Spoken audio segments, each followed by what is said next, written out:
Thank you, guys. Thank you for joining in. What a fabulous session we have just now witnessed the plenary setup. Fabulous session conducted and attended by all of us. I think they have set the benchmark very high, and we'll try to address that through this small session that we have organized for all of you about ESG. I'll try to be a moderator as well as I'll try to participate and give my inputs about the ESG as a whole. And the topic for today that we are trying to get over here is the future of ESG, trends, challenges, and opportunities. We have already heard about ESG from all the panelists from the previous session.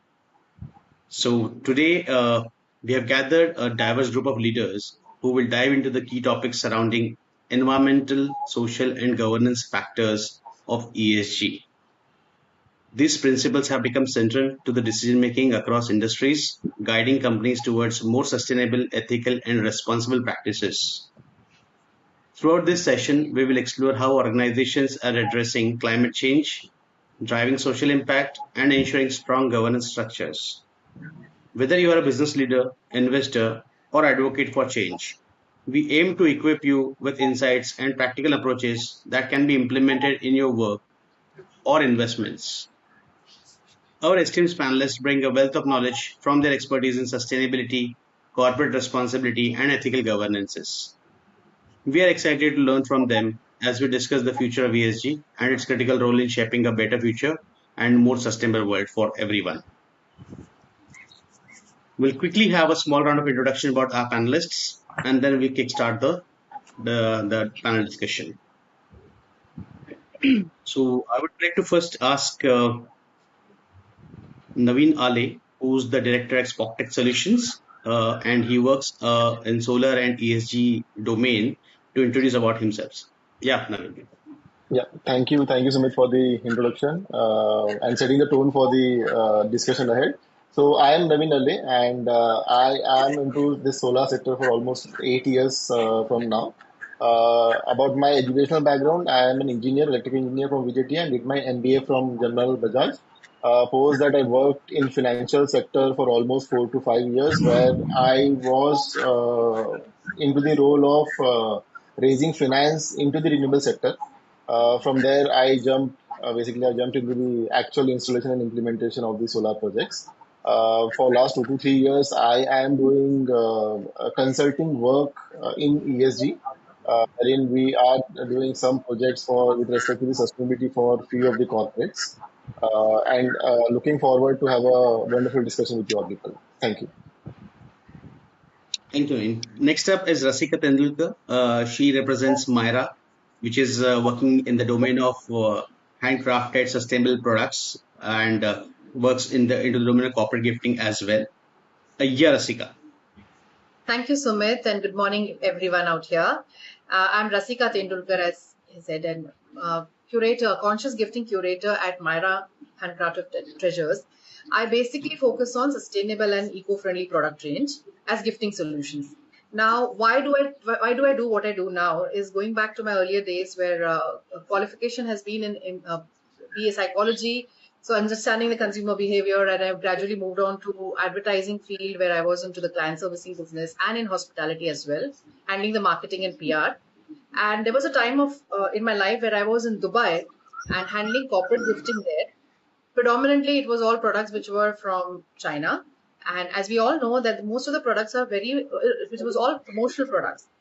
Having said that, I was always looking in the lookout of certain products which could add value to the consumers and to the lives of individuals. So when I relocated to Mumbai way back in 2019, I chose to start off something on my own, and that's how Mayra conceptualized about how I can empower artisans of India, and secondly, how I can bring sustainability and eco-friendly products, into the market for the local communities out here, local market out here, and for the global market. So that's me, Rasika. Thank you. Thank you, Rasika. Thanks for your background and wonderful to hear about your zest for sustainability. Next up, I have is Vaishnavi Vasudevan. She represents EOS. She belongs to an industry wherein a lot of momentum is being seen over the past decade or so. A lot of people are acquiring the practices of yoga to bring sustainability to themselves and to the organizations as well. Yes, Vaishnavi. Thank you so much for that introduction. Yes, I am Vaishnavi Vasudevan and I'm the co-founder of Yo's the Indian Yoga Shop. And basically what we do is make yoga products and accessories. When it comes to yoga products and accessories, a lot of people have questions what they are. Like, obviously, there are a lot of props apart from mats that are required to do yoga. So we make all of that. But generally, if you see in the market, there are these props that are actually imported from China or Vietnam. And that's the reason why we started, a Indian brand, a made in India yoga products brand. Because when yoga was born in India, then why have props imported from somewhere else, right? And also yoga is so much about just being connected to nature and earth. And that's the reason why we thought that our products should be sustainable instead of being toxic materials being used in it, which is usually what we see in the market. And that's the reason how I got into this. My educational background is actually, I'm from a journalism background. I have experience in communications and journalism.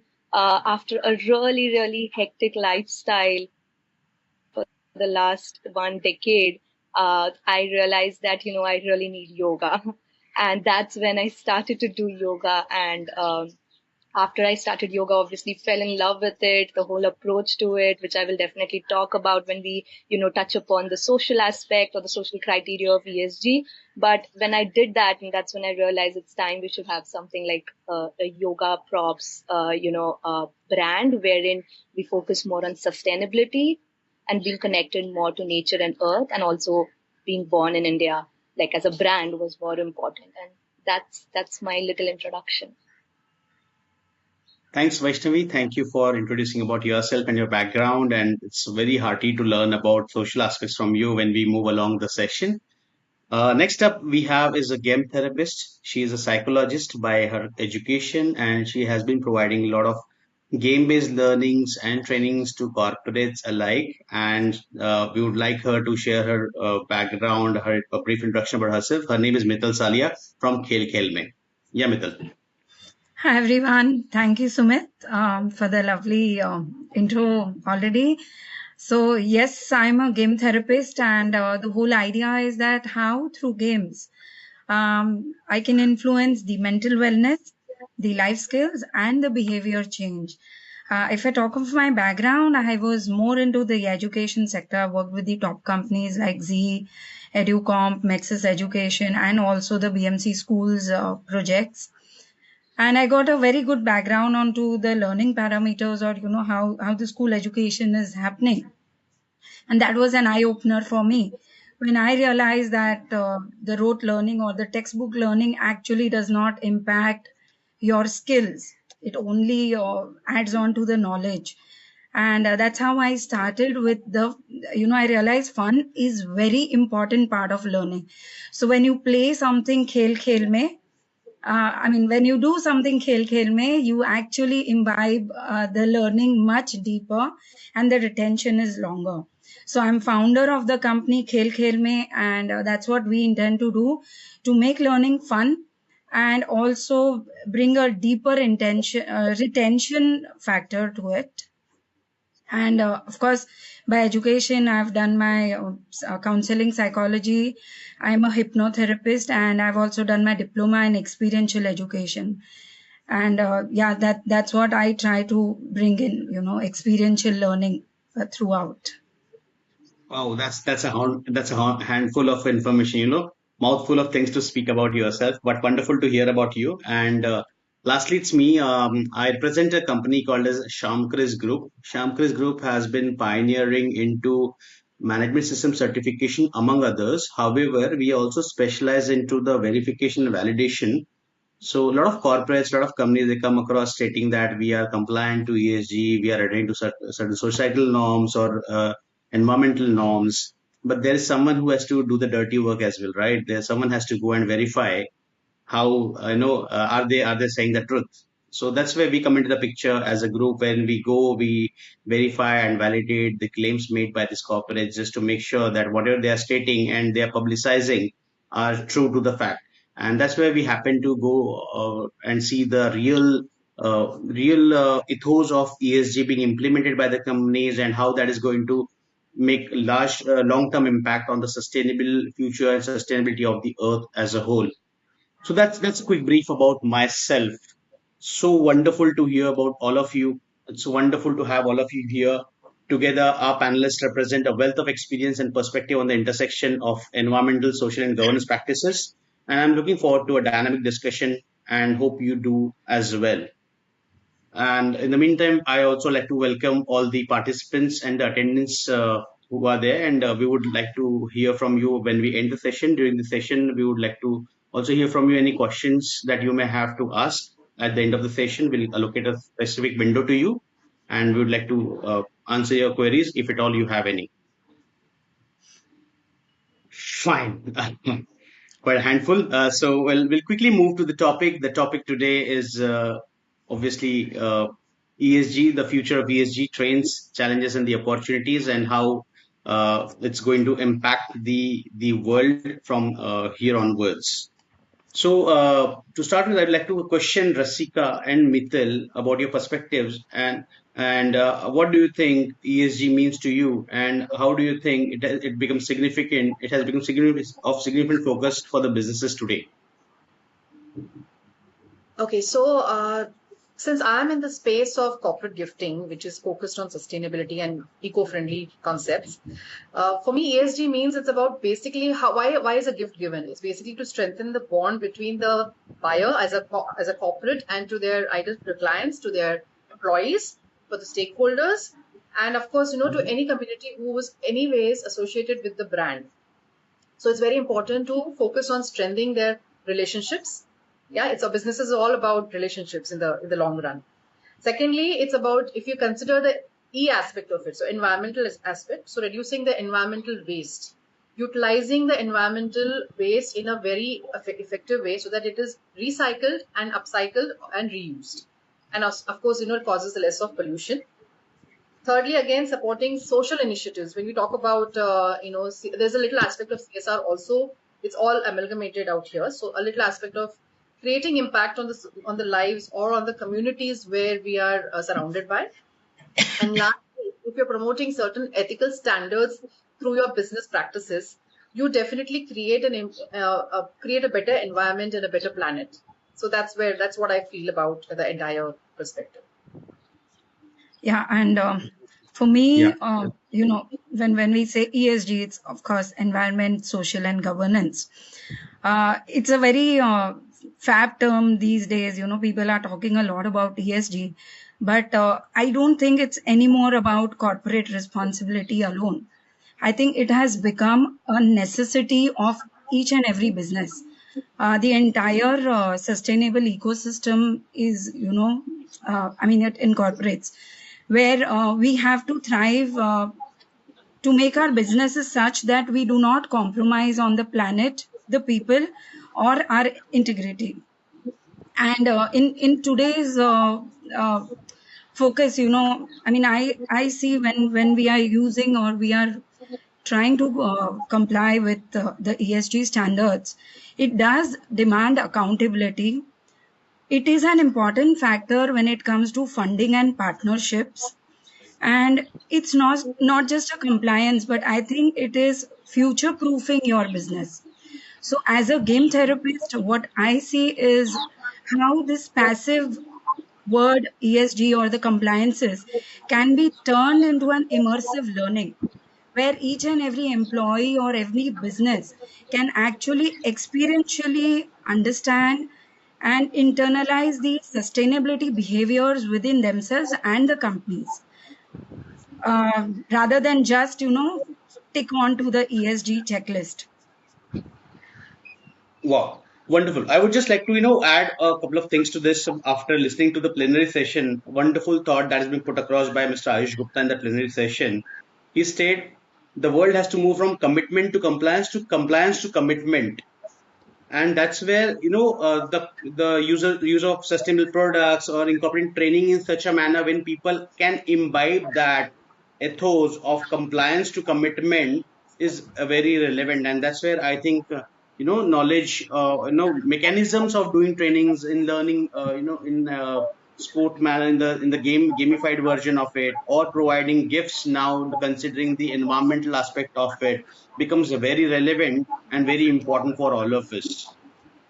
That brings me to where do we, as an organization, or as a country, or as the earth, look at the scenario of ESG in the next 5 to 10 years of time.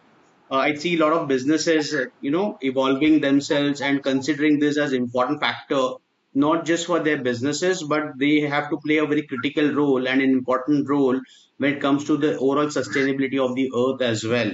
It is a team game. It's not going to be done and taken care by a single entity or a single person. As a whole, everyone will have their role to contribute to it.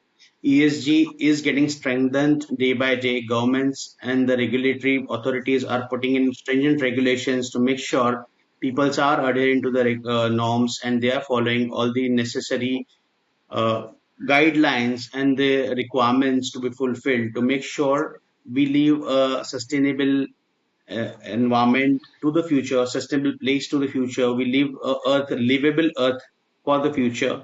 And it's not just the name that is going to remain, not just ESG as a whole that is going to remain. It's the legacy that people have to leave behind for themselves. It's the responsibility of the organization, because we are making money from here. It's our responsibility to make sure that we give it back to the society. And somewhere that is going to become the requirement. We have seen the investors nowadays are asking for companies to produce their statements of ESG compliances, to submit their report cards of ESG, so that they can evaluate that the company is not only about making money, but they are also understanding the responsibility. They are committed towards making earth a better place along with making money, so that tomorrow, if any further regulations being enforced onto the companies or onto the industries, they should still be able to survive and not just right now make money and tomorrow collapse altogether under the stringent norms being set in by the governments and the regulations across the globe. So that's why I see ESG will have a very important role to play in the coming 5 to 10 years of time, for every business. And obviously, as an individual, you become part of your business some way or the other. You are either associated with the business as a vendor, as an employee, or as an employer. So you by default will have an important role to play to make sure ESG is adhered to. As a business, for sure, yes, that's where it is getting accounted. But as intangibly accountable, we as an individual also become very intangibly accountable for it. I would like to hear about this from Naveen as well. Uh, Thank you, Sumit. So like you rightly said, the evolution of ESG over the next 5 years will be immense. Any which ways, we are living in the age of transformation.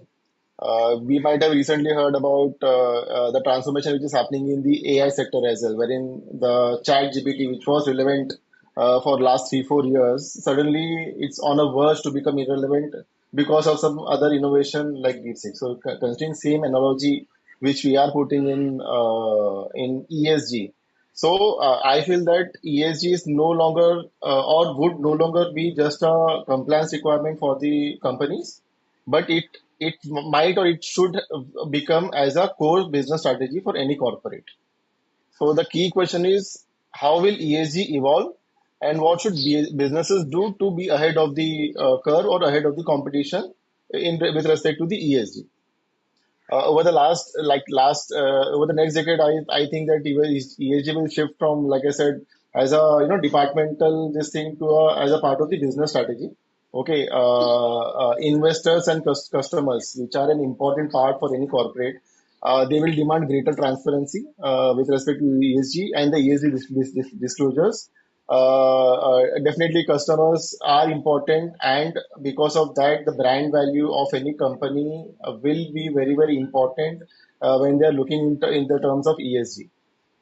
Apart from that, there are regulations. Government is anyways are coming forward to at least report whatever the ESG factors are for the companies and the corporates. And I feel the government regulations will be more stricter way forward for the next 5 years and maybe before after that.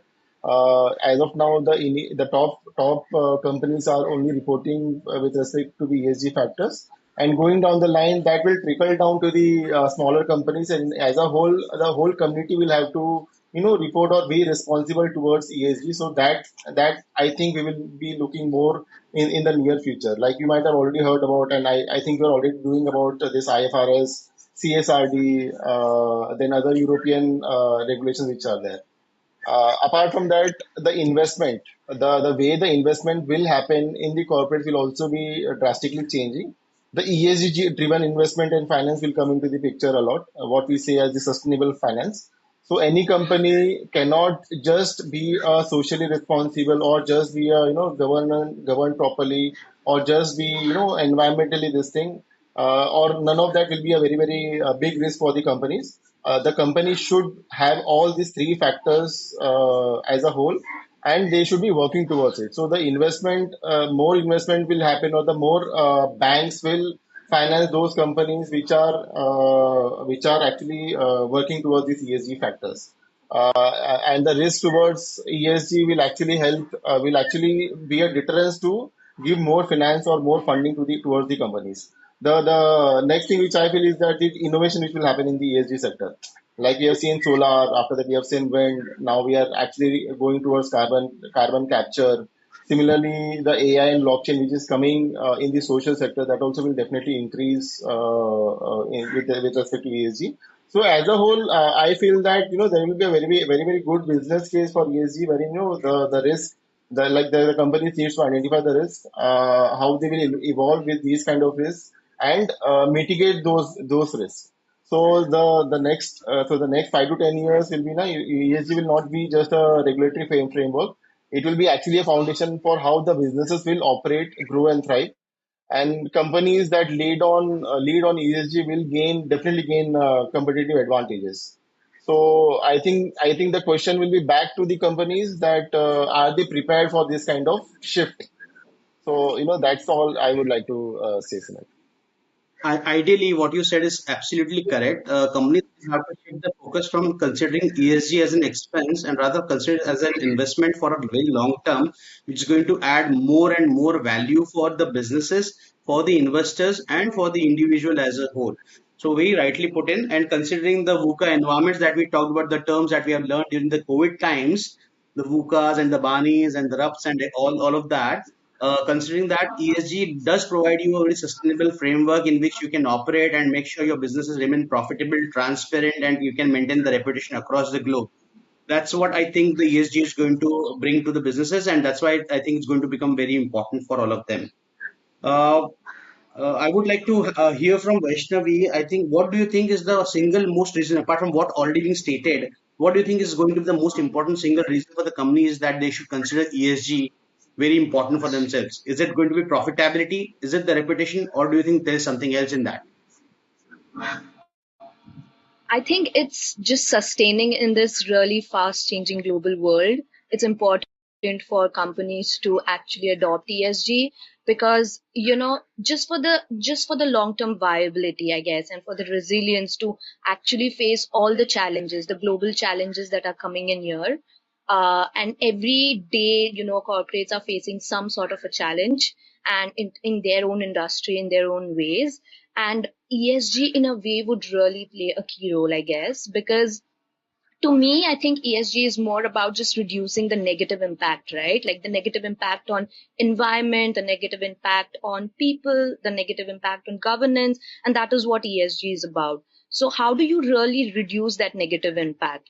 How, like what kind of products you're making, what kind of, measures you're taking to protect the environment, what measures you're taking to keep the relationships among, maintain the relationships with your employees, with your suppliers, or with your stakeholders. What efforts are you taking in just improving the entire environment at work, whether it is diversity and inclusion, whether it is health and wellness? I come from a health and wellness background. There's so much that companies have now started to do, in terms of whether it is just whether it is just taking their employees to, say, a wellness retreat once a year, and allowing them to just just do a little bit of meditation and have good healthy food, and make them more aware about like just good practices for your health. That's one of the initiatives that some corporates are doing it. So why are they doing it? That's for better productivity, right? And I think that is really the single most reason why corporates or senior officials or like managers or CEOs must think about why ESG is important. Is just to sustain the global challenges. If your employees are not going to be happy, if your employees are not like, if your suppliers are not going to be content and satisfied working with you, if you do not have your ethical standards, if you do not have if you are not there right there in terms of your ethics and standards, then obviously it will trickle down to the lowest level, where things will some point of time will fall apart. And just to sustain as a business, I think ESG will be really important in that way. Because now, in fact, like I just recently read that there was this report, I think I have noted it down as well. It's a LinkedIn Global Talent Trends report, which says that 74% of employees are actually seeking for more meaning in their work. They are seeking for more ideals. Like they are looking for companies' ideals over CTC. They are looking for what the company is going to do in terms of work environment, or what the company is going to give them, or whether it is like just doing a little bit of charity for someone, like like the karma driven initiatives that has become really big in corporates. And that is because the employees want to feel good, right? So at the end of the day, whether it is environment, whether it is your employees, whether it is the governance or how you're managing and controlling the company, all of that is going to matter much more than a hefty paycheck or a salary that you pay the employees to sustain. And that is why probably ESG is so important, just for the sustenance of your business. Wow, that's like music to the ears of an employer, right? No employee not looking for a CTC, but for looking for meaningful role. But yes, I think a lot of inputs can be taken by the corporates or the SMEs, which is the driving factor in a small country like, not a small country, but an economy like India. Ideally, we should definitely focus on creating meaningful roles which are going to align to the ESG strategies of the companies, and which is going to aid the sustainability as a factor for sure. Yes, businesses do want to sustain, but overall, if you look at it, I think it's going to create more value for the businesses. Obviously, more than obviously the society itself is going to have more from the businesses as well in return. And yes, governance is intrinsic to businesses, which is going to make sure that they don't falter on any of the compliance requirements, and make sure they are going to survive. So we, as of now, till now, we have been talking about ESG as a whole. Now, I would want to just disintegrate it into three parts and consider that from individual perspectives about each and every topic. So let's start the conversation around the environment aspect of it. And I would like to have here specifically at this point from Rasika about, from an environmental perspective, what do you think is the biggest challenge companies are facing right now when implementing the sustainable practices? Very good question, Sumit. See, there are, any organization or businesses have challenges. And predominantly in the practice towards the sustainability or ESG, when we talk about, the main practices, see, corporates, whether be it big corporates or a smaller SMEs, MSME sector, they, they would want to invest in something like a sustainable product as a gifting solution. Having said that, do they have the funds? Because at the end of the day, money is the thing, right? Money, commercials are very important. So that is the biggest challenge. They would probably want to have certain, for the carbon footprint to reduce, to get the carbon credits, they would want to give something which is a sustainable product, but they may not have the probably the capacity to spend so much. If it's a volume, driven, they get good. For example, for me, if I have to cater to a client which has, 2000 or 5000 units of product, it's much easier for me to give a value added product, and a cost effective product. But if a company who just wants a 50 piece or 100 numbers, I cannot, specifically give them that kind of a sustainable product. And the clients also, then in that case, they ask for something which is, I want to go for something which is not so expensive, something as a medium, middle source. So that's one challenge. Secondly, most of the companies, be it the vendors like, gifting in the gifting space, they're not ready to disclose the raw material that they use. And that's a very, very important thing when it comes to ESG per se, in terms of sustainability. So, for example, I'm showing a product of mine. Now, here, this is a product which is a mug.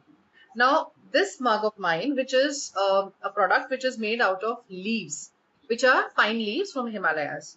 Okay, and it's a zero plastic product. Now, here I'm trying to, I'm making an effort to replace a product which is already available in the market, which could be any other. I wouldn't name any raw material, but there are multiple products in the market in terms of the mugs or any brand for promotional products. Now, if a company consciously decides to replace for branding purposes a product like this, I can offer them that, okay, this is made from purely raw material, which is pine leaves, which are actually the cause of forest fires, right? So we are recycling, upcycling these leaves and converting them into this wonderful promotional product, which can be used for promotional purposes by their corporates or any organization. And thus they create an impact on the society, right? So the raw material here I can disclose, and I can proudly say that, okay, this is a certified product. This is ISO certified. This is, I can give the certification in terms of, okay, you can get these carbon credits when you use this product. So this is the benefit, but not every company would have this kind of a, opportunity to show. So that is one challenge. And again, in terms of when a commitment to ESG, we say it is reducing the efforts where you are, okay, if in terms of even if it's empowerment angle to it, if I'm saying that I'm making these products made by some community, for example, it's for women empowerment program, then I'm again happily disclosing that. Again, that is not easily possible for every company. So that's one of the challenge. So these are the two challenges which I feel are definitely, very striking. Price and the effort of transparency. Fabulous. Just to add to what you said right now is, I think there are few more challenges which are majorly a stumbling block when it comes to the compliances to the environment is lack of awareness. That's a major thing is what I believe, because when we go to a company and we discuss with them about this, their idea is to just create some document which shows that they are committed or they are compliant, and they are not at all aware that they are actually impacting the environment in some negative way, or there are solutions which are available which they can utilize for making environment a better place or creating that kind of environment through their practices. So I think that's one of the major challenges. Even though we have dearth of knowledge available, a lot of knowledge is available publicly, but actual inputs for their practices are not available. The consultants, yes, they are there, but I think the consultants are also charging hefty fees, which an SME may or may not be able to incorporate in their day-to-day operations. Additionally, their customers should also be prepared to take the onus on themselves to bear the cost when they are asking for someone to be environmentally compliant. These are few of the things which I feel is hampering SMEs, primarily in a country like India when we are an SME driven economy. A lot of impetus is given to the SMEs as well. That's where I think it has a lot of issues and a lot of that's one of the biggest challenges what I personally feel. And but thank you for your wonderful inputs about the same. So to encounter these challenges, what do you think we should do? Are the innovations? Do you think there is a role for innovations to play in reducing a company's environmental impact? And do you think there are some examples which you can provide to us, Naveen, with your impetus or with your knowledge that you have about working across a lot of ESG programs or through solar programs that you have been running across the globe. Right. Right. So that was a very good point which you have put with respect to the challenges we are facing in implementing of the environmental, making it environmentally sustainable for any organization. So a very important point which you had said in the end is about the cost, like at what cost they are being sustainable. Apart from the reporting factors, but apart from reporting, they have to be themselves sustainable. So in order to become themselves sustainable, so what is the cost which they are going undergoing? One thing which we know about solar is that the energy cost, which is at a very high cost before, now when they replace it with the solar, which is a renewable energy, this thing, and the overall cost for the company in the long run decreases considerably, but they have to do the capital investment at this point of time. So, there is a lot of role of innovation which has to come for the companies in terms of product, in terms of pricing and all those things, so that all these things are easy for the companies or corporates to adapt. So I think in the today's world, sustainable should no longer be a buzzword or like a CSR kind of an initiative, but it should be a business this thing. And the innovation has been always been a forefront in driving the progress in the past also, and it always will be a driving force for progress in the ESG front as well. So already companies are using technologies like minimizing the waste, reducing emissions, carbon capture, and there are very other ways through which they are reducing their own carbon footprint. Like I would say that the simple case study of how they use AI or IoT, wherein they get the data about the consumption pattern of the companies in various departments, and once they are getting the data, how it is being analyzed and how the overall reduction is happening. So there are a lot of innovations happening in this kind of sector as well. Blockchain is definitely enhancing the supply chain transparency, allowing companies to do ethical sourcing, okay, and fair trade also. So these technologies are not just reducing environmental harm, basically, but they are also creating economic benefits because they are somehow reducing the cost for the companies as well. So, so these are there. Apart from that, there is a circular economy and sustainable business models as well, wherein before there was kind of fast fashion, wherein people used to keep on buying the clothes because of the trend of fast fashion. But there have been companies where actually they have built a business model wherein they are encouraging customers to reuse and repair the old products. So there is a company called Patagonia wherein they are actually extending the life of the clothing and reducing the impact and reducing the environmental impact also because of this. So companies, similarly, the companies can embrace this kind of circular economy. Apart from that, there is a very good thing which is coming from in the front of compliance part for the companies who are into battery making or who are utilizing the plastic, right? So these people have to buy the batteries from the customers. Almost 60 or 40% of the batteries they have to buy from the customers, and they have to report it as a part of the compliance. So this is also one of the initiative wherein the overall environmental impact can be reduced. And apart from that, the sector which I am in, the renewable sector, definitely there are a lot of innovations happening. Before there were panels where the efficiency was less, so the overall energy conversion which was happening in the limited area, now in the same area we are able to generate more energy. Similarly, there is a carbon reduction or carbon storage technology which is coming. Apart from that, there is energy storage. So before there used to be a problem that the energy which we are consuming there, it was coming from renewable, but we were not able to store the energy properly. So because of that, we have to depend upon the coal or other non-renewable energy sources during the times of uncertainty, like night time, or when the wind is not there, or when the where the places where the hydro is not there. So now the Tesla has come, where they are actually able to store the energy in the batteries. Tesla has electric cars. A lot of companies have come across, have come with good technologies in automotive, wherein they are able to store the energy, reducing the energy dependence on the oil and gas. Okay. Then there is Microsoft, which is actually investing heavily in the carbon capture technologies. So that the industries like cement industry or steel industries, where there definitely will be carbon emissions.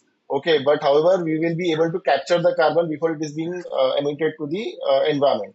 So these innovations are not just corporate responsibilities, but they're actually driving the industrial revolution as well. Like which is green and sustainable.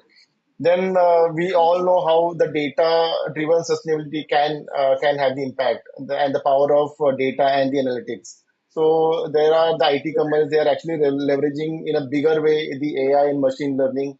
Okay, like in the retail and manufacturing sector, the wastage can be reduced, the amount of energy that can be saved. the preventive breakdowns which can be brought in, and maintenance can happen, and thereby reducing the energy wastage also. So there are various ways wherein the companies are integrating this kind of sustainable analytics into their business strategies, and are seeing the lower emissions, and apart from that, increasing efficiencies and the savings also. And so I have few examples, like the Unilever, which is being committed to net zero. They are using biodegradable ingredients. In the packaging industry, there's a one company which was listed, I guess, last year in India only. It's called Paka Packaging. So they are the forefront of biodegradable packaging. So the plastic wrappers which we are using, even in the smallest items like chocolate also. So they are coming in a way wherein we can replace those plastic packaging with the biodegradable packaging also. Then IKEA is also implementing circular economy by designing products which can be repurposed and resold and recycled. Okay.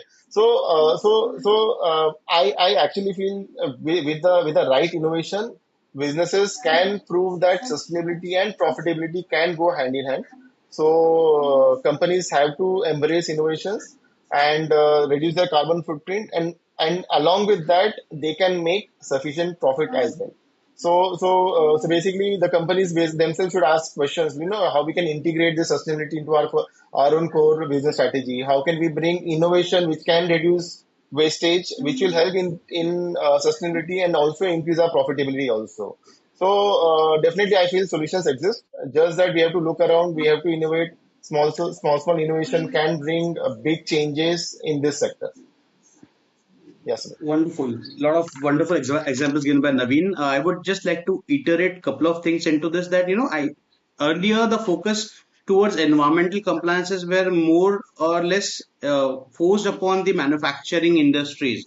However, post-COVID, we have seen a transition wherein even the services industry, the people who are not actually a manufacturing company, those are services provider, are also now aligned their strategies or their businesses to make sure that there is a sustainability rolling around, how they can reduce their footprints onto the environment, and they're also now adding more value by, obviously it was a forced change that has happened, that a lot of people had to work from home during the COVID times, but then that has become a norm. A lot of companies have adopted it as a practice just to make sure they can lower their intensity onto the environment. Yes, manufacturing is the largest contributor to the impact on the environment. However, even services have contributed by coming up with a lot of innovations, by introducing a lot of IoTs, by introducing a lot of technologies which can be utilized for the people who can work from home and make sure it is sustainable for the businesses. They can maintain the governance overall in their operations as well, so that people who are working can also be monitored and they can adhere to their business commitments also. So that's one of the wonderful innovation that has happened across the services segment as well, which is a welcome change that has happened overall. So, like what Naveen was also talking about, the financial profitabilities and all, how do you think companies should balance their environmental goals with financial pressures, especially during tough economic times? One such scenario being COVID, and right now we are looking at the global slowdown as well, which is a big concern for the countries. I would like to hear something about this from Mital Salia. Sorry, I realized I was on mute. Yes, so yeah, there were wonderful examples shared by Naveen. And as you rightly said, Sumit, that when there's a global slowdown, now I feel that the whole belief that sustainability comes at a cost, that itself is outdated now. I believe environmental responsibility and financial growth go hand in hand in the current times. So there are many little measures that that a company can take, which probably in the long run is going to be more beneficial. So one, of course, as Naveen is into the solar energy. Now, when we look at investing into sustainability, or we are, trying to bring energy efficient stuff, it may be initially an investment, but in the long run it definitely saves money. So that's the first thing. Second thing is, when you are able to bring in small little behavior changes, it is not a big expense on any company's pocket. For example, being a game therapist, when I look at all the innovations that Naveen talked about in the various companies, it's about how we are able to bring in that behavior change in each and every employee that we have. So to bring in that behavior change, as a psychologist, I feel we can gamify a lot of things. For example, one thing to bring in a behavioral change in the entire workforce is we try to adopt certain sustainable habits. For example, things that can save cost, like we have this typical habit ki, whenever we want to just show something, we'll take a quick printout and we'll go and show it to somebody. So these little things that can be changed. Now, how do we bring in this behavior change? We all know that, the clothes can be recycled, the toys can be recycled, a lot of our objects can be recycled, the electric waste can be managed, we can save onto electricity, we can save onto paper. We all know it. Yet that does not come in the behavior. So how the companies can put this into a practice is by gamifying the entire concept. The companies can have in competitions between teams that which team has saved highest resources in this month, or which employee has done the best things. We've also heard of different companies giving perks that, if you cycle it up and come to the office, like I have friends in UK, and they get some additional perks if they cycle it up or they walk and go and not using a private car. When people are carpooling, they are given certain perks. When people are trying to save or reduce energies in multiple ways, they are given perks. The same way within the office, in a daily life, if the entire thing is gamified, where there is a nice game or a chart put up on the board, and everything, the HR can be looking into these small little parameters, that this department, like every month my paper usage was so many bundles, but this month this particular department saved so many bundles of paper by not using those um, extra printouts, which could have been happily avoided. Also, I always have this habit that the printouts that have gone on the waste, I try to use the backside of that paper. So these are small little measures. Now, when we have a chart put up and when we have a gamification, there is a motivation.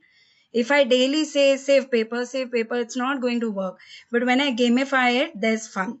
And when there is fun and when there is competition, and when you see that charts go up and down in the office, it motivates you on a daily basis. When I get perks, everyone, is given some incentives for doing certain things at their own house also, which could be measured in different ways. Then that thing leads to a motivation, and that motivation over the time will come into a behavior change. See, when we were kids also, we used to be rewarded for certain things. Initially, a lot of parenting methods, or in the school or in multiple ways, when we are rewarded, we want to do that again and again. As a kid, we did not understand this is good or this is bad, but it was for the reward we did. So even when we grow up, back of the mind, a reward gives you like a wow feeling, and that will lead to some kind of a motivation to do something. Secondly, competition within the office will actually make you motivate others around. Are that department is doing so much better, let us all do this thing. So people encourage each other, and that is how I feel a lot of behavior changes can be brought in, and it does not become an expensive affair at all.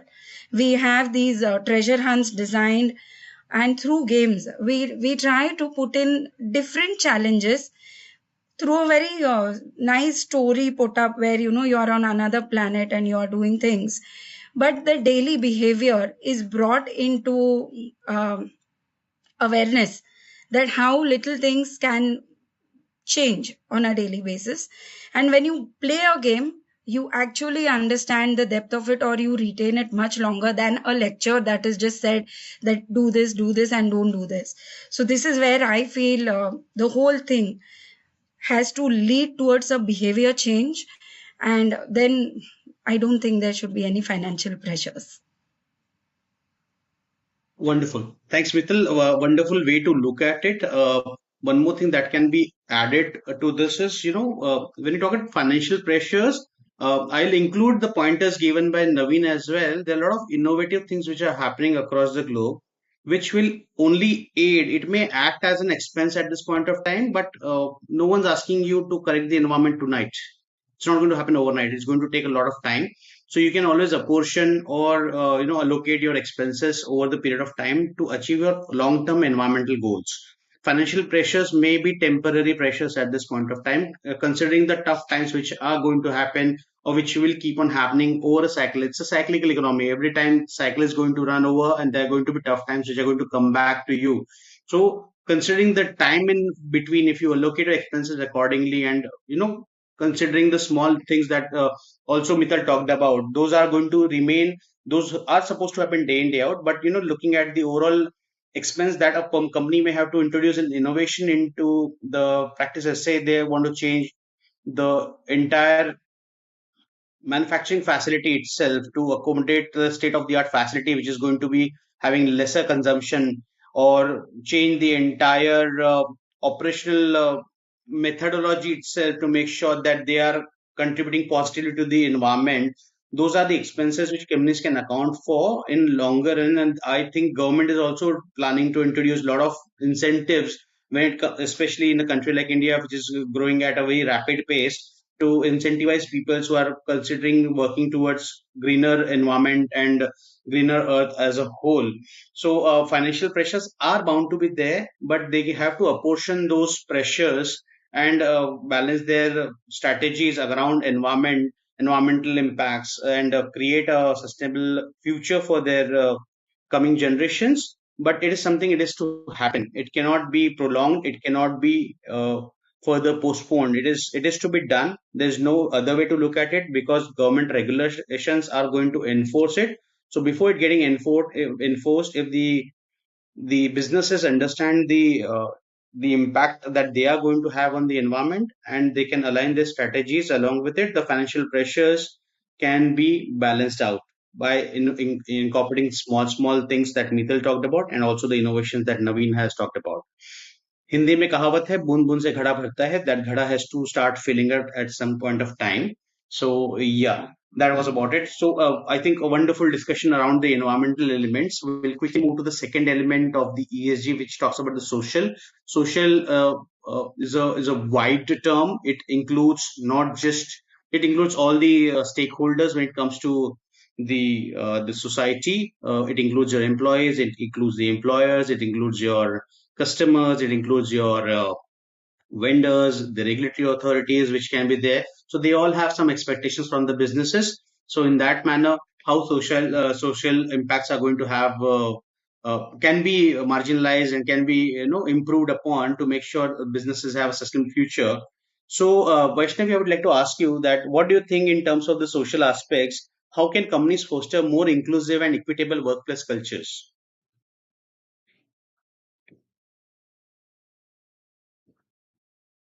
Vaishnavi, you're on mute.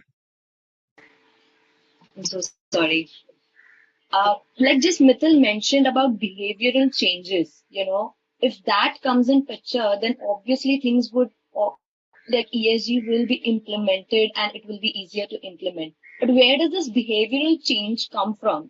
Like the root thing is actually the social changes that you are making, the effort that you are taking in the social criteria of ESG, right? Social criteria is all about just how you manage relationships, whether it's with your employees, whether it's with your the suppliers, like I was mentioning earlier, the customers, or even the local communities that you're working with.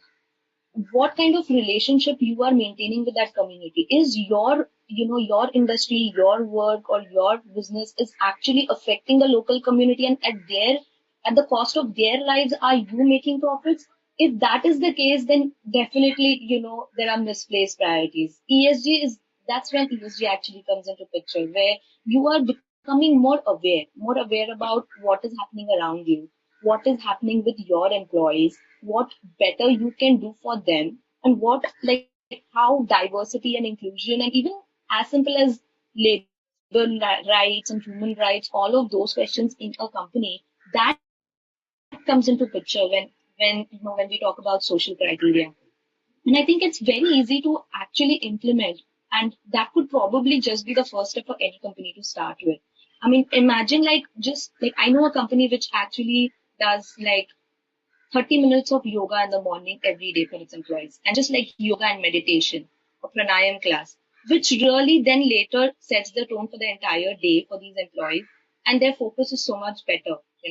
And it is just very simple, like it is not even expensive. It's very cost effective to start an exercise like that. But the productivity that you will see eventually over a period of time, in maybe just like 10 days or maybe 30 days or maybe, 10 years, but you will do find a difference on how your employees are actually viewing your company, and also how much productivity is coming out of it and how much they want to give back. It's very, I mean, it's very also not funny, but I would say like it's just coincidental how all of this ESG is about awareness, and yoga is also about that. A lot of people think yoga is just about physical exercise, but it is just being more aware about your breath, being more aware about your reactions and actions and what it would do. And it's more about awareness of the environment and the place that you are living in. So you are just more like you are just adopting more yogic lifestyle, wherein you are just much better human being in the process. And that is a reason, also one of the reasons why a lot of corporates have started inculcating all of this. A wellness program, a yoga, session, or maybe just a meditation break. Sometimes in the afternoon they do have meditation breaks, but still a lot other companies need to start doing that. And I feel like it's very, very easy to actually adopt these little things which can really improve your productivity, your performance as a company in itself. In fact, I know there are companies like, Upgrad, which has it in a KRA that health and wellness is a goal, like a health goal, and they have a 10% weightage to that. So in your KRA, if they are telling you like a health goal, maybe like quit smoking or probably just start yoga or, like just reduce weight or some heart related issue, what are you doing about it? So they have a health goal in it. How difficult is that really for any company to implement, right?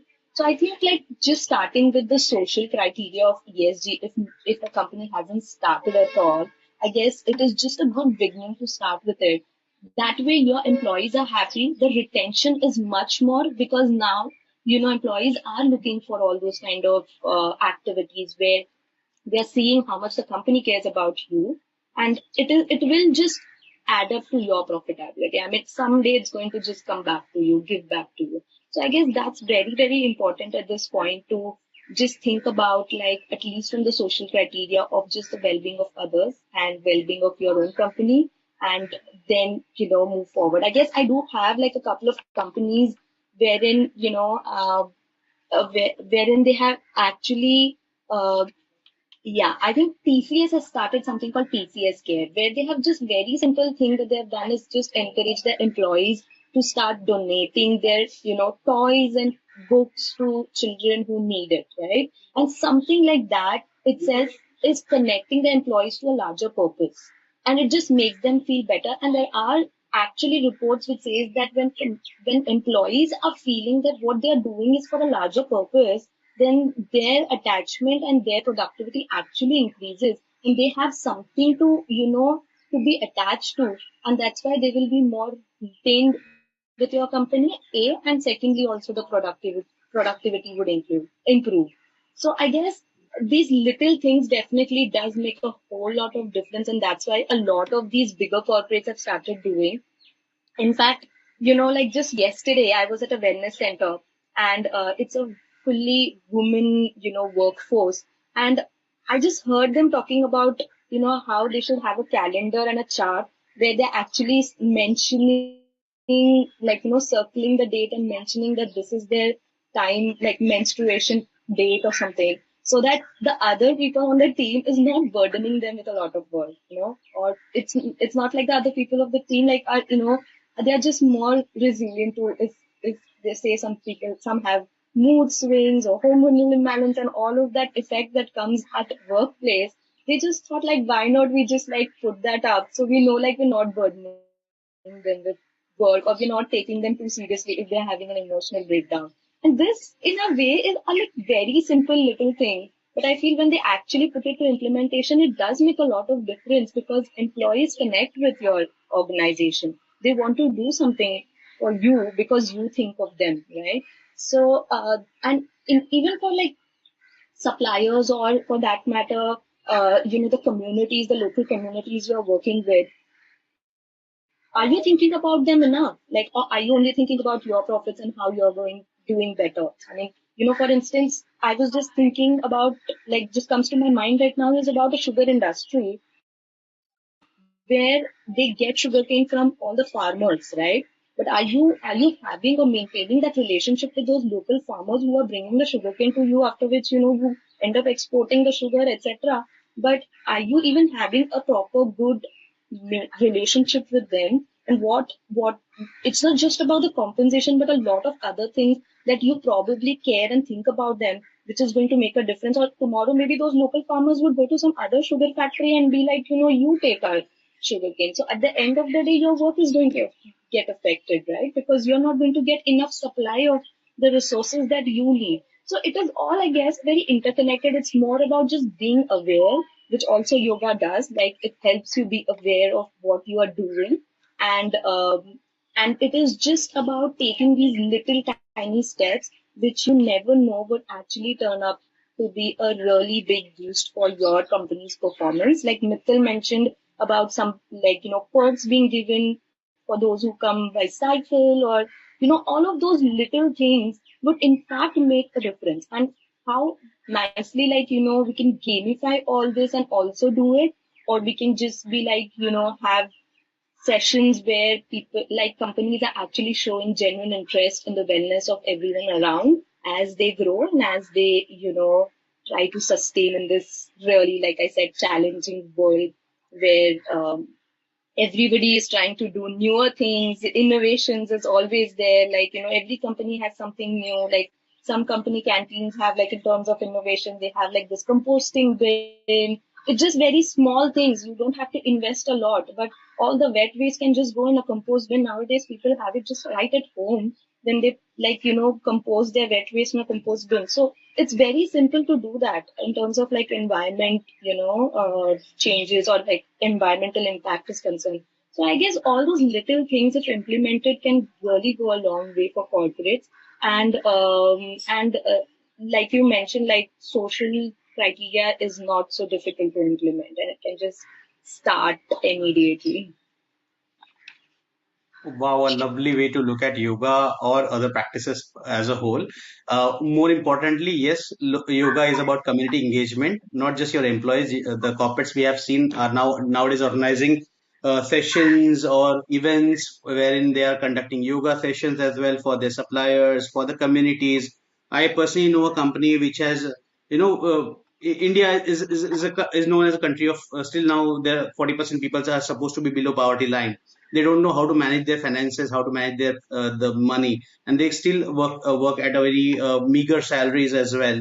So what happens is, personally witnessed a company which has organized a session called as for financial inclusion, so that they let the people know that even a penny saved today will make something big for them tomorrow. So these are the kind of sessions which are also helping across peoples, and that's one of the reasons the the corporates are realizing, the peoples are realizing the more inclusiveness and to create more equitable environment for everyone and equitable society for everyone. By doing this, there are corporates which are doing CSR initiatives. When they are adopting villages, they are putting up a lot of schools across the places where there's hardly any reach available. Creating or putting up the solar stations or solar panels across when the lights are still not there. I have heard from Naveen previously that they have worked on a project wherein they have donated a lot of solar lamps at a lot of in remotest of the villages. These are all the initiatives which are going to help and create more equitable and more inclusive environment for everyone across the globe. And the it's better no that corporates or the peoples realize their social responsibilities as well and take initiatives to make that we create that inclusive and equitable environment within the company for their workplace as well as outside also. Thank you, Vaishnavi, for wonderful inputs about the social impacts and the aspects that can impact the businesses and create more equitable workplace cultures for the people. Rasika, I would like to hear from you about the transparencies that the companies can bring about in their social impact initiatives and how their businesses can effectively communicate these efforts to the stakeholders. Yes, so as I think Vaishnavi has covered and Mithil also has covered earlier, uh, transparency is the most important thing. Like if you're doing something and if you don't talk about it, through there are effective ways these days, that easier ways, like in terms of social media. Best way is to communicate, bring out, create videos and post it up on the Instagram or LinkedIn and make awareness about what you're doing as a company. And it may not be only for corporates. It can be a smaller, unit, maybe a organization which has 10 members, and but they're doing something good for the community. It has to be mentioned. So it becomes an easier way for their stakeholders or for their clients or for their even their family members to understand that you belong to the values of the company. There is a synergy between the values of the company and the synergy between the employees as well. So that is very important thing. And today it is very easy. So you've seen companies like Tata's or Mahindra's and L&T, Godrej, and all these multinational companies, and so they have been communicating right from the day one, and that is why they create impact in the lives of so many people, not only here in India, but it is also globally, right? So it's very easy for them to communicate. If you have a story to talk about, it's very important.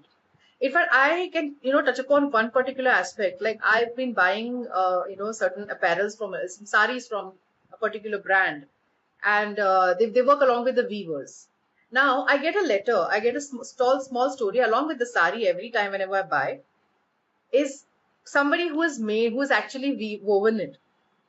And I know that, okay, it's come from a particular artisan from that community, and I feel very happy about it. And it's again a sustainable initiative by that company. So the communication, if it was not, if it doesn't reach out to me, how would I go back to I feel it makes me feel good that I'm wearing something which is very traditional and sustainable, which I like to, flaunt it. And I go back to that company again and again to buy that, their weaves. It may be a price probably very low, or it may be a price can be high, but I kind of resonate with that value. So if a company chooses to be in that space, this kind of a communication mode is extremely important, so that they get engagement from their clients. And I go and put it up on my Instagram and I put it on my social media, so automatically it's through word of mouth, through me they get another buyer. So that is one thing which I've realized it over a period of time. Of course, there is something which I feel, I want to touch upon here. Maybe it might be covered later, but there is one particular aspect in ESG, one concept, which is DEI, which is a diversity, equity, and inclusivity, right? So companies, I think it's not only about a particular department in an organization, not only just the production, but a particular, if there is a sustainability talk spoken about, it has to be woven between all the departments, be it sales, be it marketing, be it production, be it operations, be it admin, and be it, entire like the supply chain and the employees as well. Then again, this communication, internal communication, is also very important within the organization. So it's just not like in the earlier, the plenary session, gentleman had mentioned about, like, it's not one person doing or one organization doing something. It's multiple organizations or multiple individuals, at their own level, whatever they can do, that will build up to the sustainability and ESG overall globally. So it's not just one person, and it's the transparency will be seen. Then there can be a multiplier effect. And Wow. so that's my take again. Refreshing to hear about that personalized note that is being received by someone, and that really adds more value, I think, to the person receiving it. And obviously it gives the confidence that the money invested by you is reaching to the rightful person who needs it to create that more of social impact within the within the country per se. More so, also, just to add, I belong to a field wherein I look at it very closely because there is a dynamic and very rapturous change that is going around across the globe. A lot of standards are being created for the companies to adhere and be more transparent about their communications with regard to the compliance to the social initiatives. Vaishnavi talked about the sugar farmers. So there is a particular standard called as bone sucrose, which is a very recent entrant into the certifications industry, wherein the companies buying sugar cane and producing sugar out of it need to display their commitment that they are adhering to the fair practices towards the farmers, and through that certification they are channelizing their social initiatives or relevant environmental and the governance initiative and displaying it. Similarly, Rasika just now talked about DEI. So just not to boast about it, but recently I have been onboarded by a company who's looking to incorporate the practices as per a standard called as ISO 30405, which particularly talks about DEI as a whole, so that they can implement those practices and further talk about it as part of their balance sheets, or just to promote it to their stakeholders. Obviously, they can also utilize social media, as was informed by Rasika, to promote about their impetus upon creating that DEI related environment within the corporate or within their institution itself. So, Mithil, at this point, I would like to hear from you about what steps a company can take to ensure that they're socially responsible and align with AG standard. Obviously, I have taken the thunder out of it by speaking a little bit about the initiative that the few of the clients have started taking, but I would like to hear from you about the behavioral changes that can be implemented by the company specifically for socially being responsible. So, when we talk of ESG and the social responsibility of the company, um, it's more about the fairness towards the laborers, the employee engagement, the employee wellness, about diversity, inclusion. It's also about consumer protection. So there can be multiple steps that a company can take. One is, they can create some kind of impact circles. So where they pick up on a certain burning topic that they feel is a hindrance, or that they feel is a burning topic, or something that's going on. So they can create these impact circles where the employees are given the opportunity to talk about it and discuss things about it.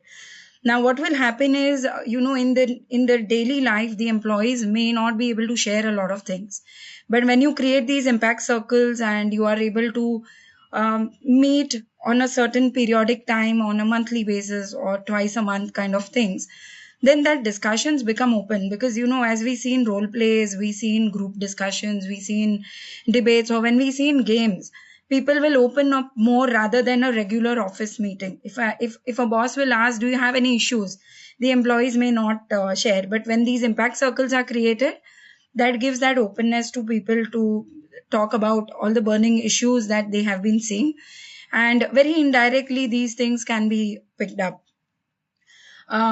Another thing is the company can give some employee driven projects, like when they see certain social issues, or they are seeing certain responsibility. For example, the CEO or the founder feels that this is my social responsibility, and this is what as a company we want to give back regarding.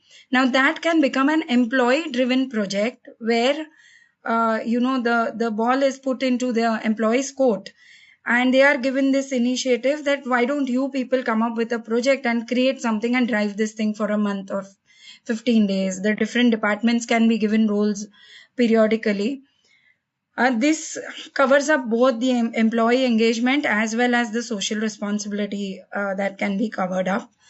Then there are regular meetings that happen, but instead, on a Friday evening or a month end, where a Saturday morning, where people can have this time where there are role plays, and the HR can create situational chits beforehand, keep it in a bowl, and the chit can be pulled out, and two employees are given the opportunity to do a role play for few minutes. So that will also very nicely bring out a lot of things regarding the employee pain points which the company can work upon. Also being a game therapist and being into that mental into the space of mental wellness, Vaishnavi has already talked about, how mental wellness can improve the productivity of every employee. So it is naturally very beneficial to the company also when the employees are happy, when the employees are mentally well, and when every kind of engagement or bonding is happening within the company, the productivity of the company overall is going to be fantastic. So another measure that companies can take up is gamifying a lot of things or doing periodic game sessions. So I would like to point out a very beautiful uh, a story in this, like recently a person I know, he's into mutual funds like Fund Fox, Ashish Trivedi. He said, I want to do something for client engagement. And the purpose was not talking about their product. The purpose was not, direct marketing. They said, I want to bring in the awareness towards nature, the awareness towards health, and create. So we actually did a treasure hunt in the national park, the Borivali Sanjay Gandhi National Park, where there were people from 10-year-old to 80-year-olds who were their employees and families and prospective clients. But they had to do a 2-kilometer run around the park because it was a treasure and there were clues set up at different places. Now, through the clues, we tried to create awareness. We tried to bring in engagement with the forest officers that brought them a different perspective of the role of the forest officers. We tried to bring in certain tasks on how you can protect nature, or how things can be done in terms of your role towards nature. So he's a mutual fund guy, but he took up this particular treasure hunt only for the employees happiness. And at the end of it, each and every person had unforgettable experiences. They had memories because there were crazy things done. Now through this game, very unknowingly, a lot of social responsibilities were taken care of. And at the same time, it left everyone very happy. It was a boost to their oxytocin, it was a boost to their dopamine, it was the happiness hormones released, it was a mental wellness session, everything. So such small gaming sessions, when they are put up on a periodic basis, I always say this is like the facial, when you go to the beauty parlor and monthly you do the facial, you apply the cream. So first day it does not give you the effect. 2-3 days the effect remains. After 5-10 days again the skin may become dull.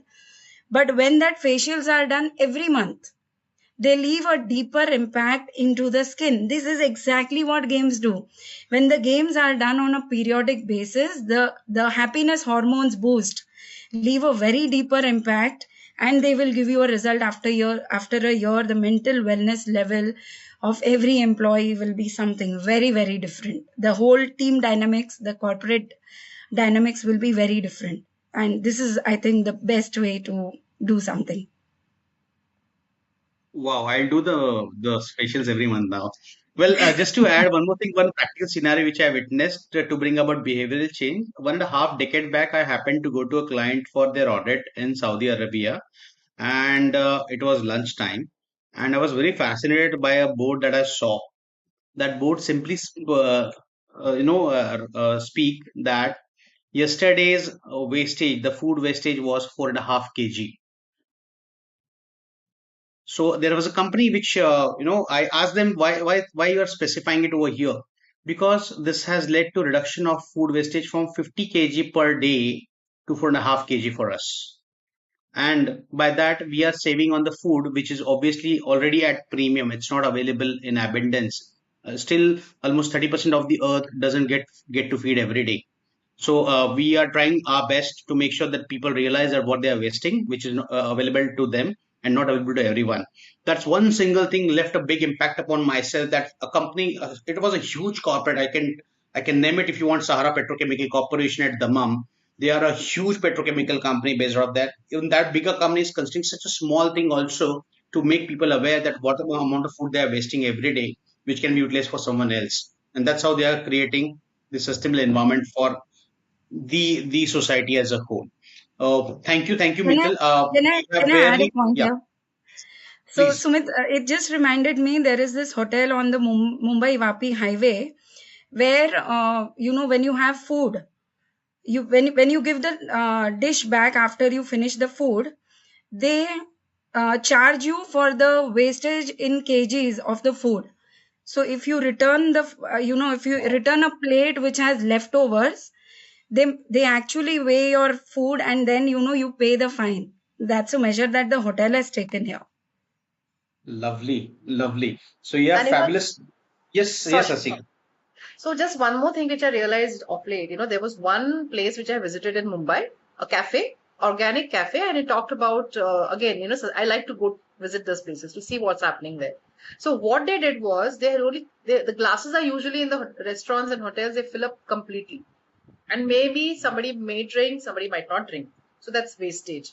So what they do is they just fill up a half a glass, and they mention it also. And even if something remains there, then they have lovely plants around, so they water them with the same water, water the plants with the same unused water. So it's again going back into the mother earth.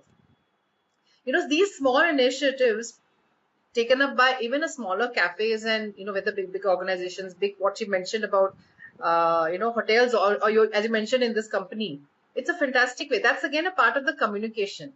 What messages are you sending out?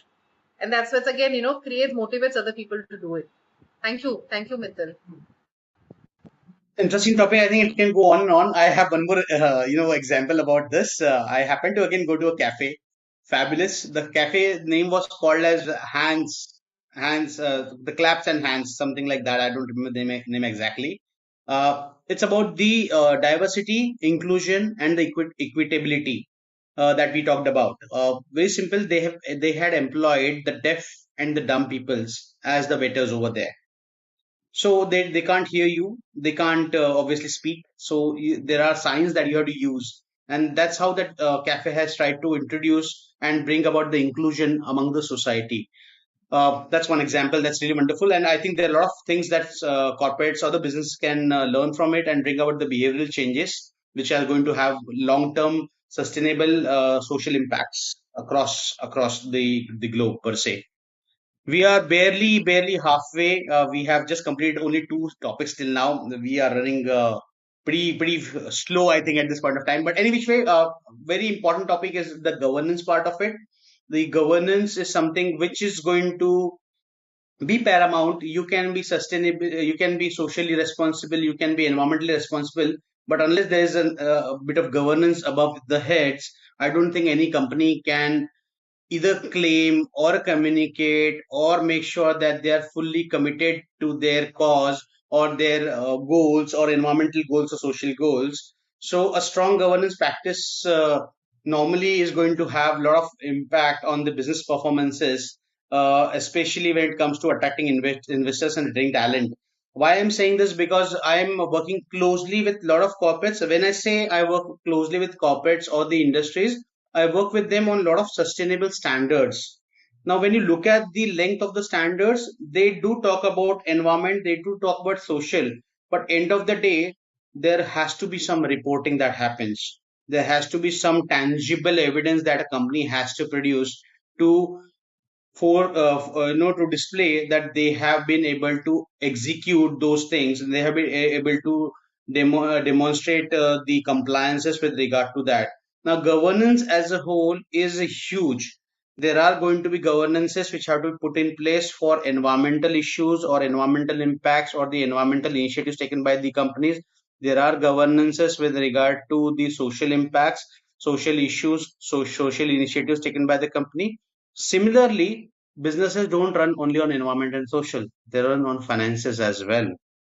So if a business has to be sustainable, there will have to be financial initiatives taken by the businesses, and they have to be sustainably governed by financial decorum set up by anyone. For that matter, there are government guidelines, there are investors who demand a way in which a company should govern, they should be profitable. There are ratios that they are going to look at from time and again when it comes to the investment into a company. There are banks who are going to ask you for producing your results in sustainable manner, or just to look at the length of the operations and the way the company is growing overall, not just limited to the environmental social part as well. Obviously, those are going to be incorporated by default. Now you look at the regulatory authorities, like, if you are a listed company, you have to disclose your BRSR statements. BRSR is business responsibility and business reporting for social responsibilities as well. So that covers a lot of areas, not just around finances, but also around environmental and social. That's one of the initiatives which is now being mandated for the top 1,000 companies as in India, as per their market capitalization in the NSE or BSE for that matter. But slowly, steadily, it is going to drill down. It's going to become responsibility for everyone, and that's where the governance are being initiated by such institutions in India as well.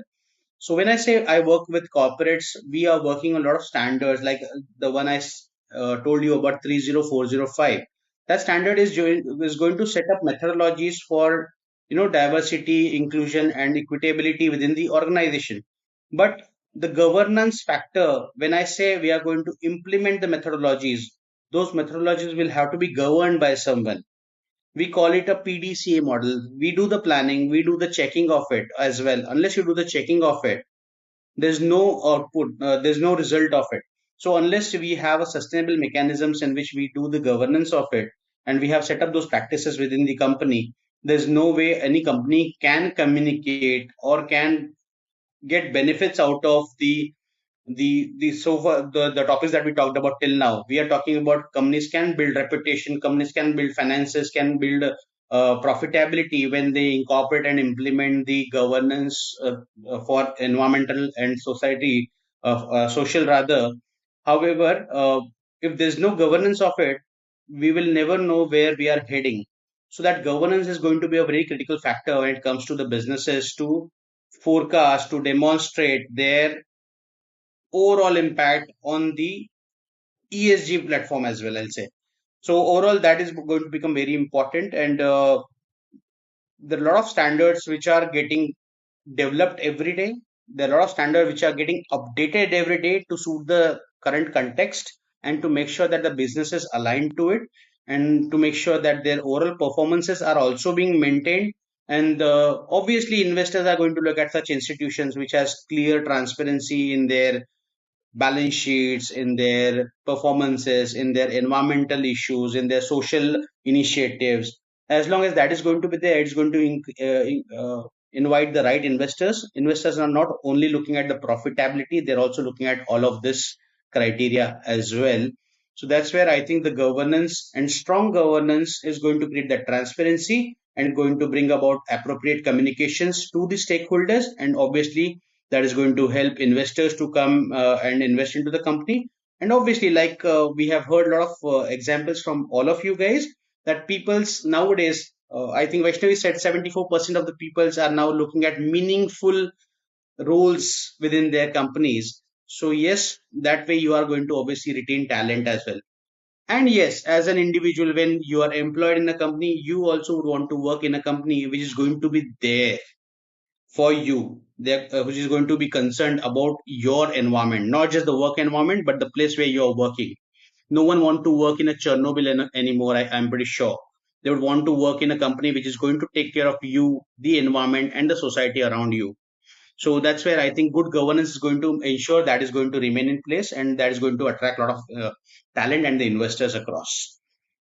That's all I had to start the discussion around the governance part of it. But I would like to hear from Rasika first, and then obviously Mital, about what do you think the leadership role is going to be there in driving the ESG initiatives within an organization, and how the CEOs can ensure their commitment to the practices is genuine.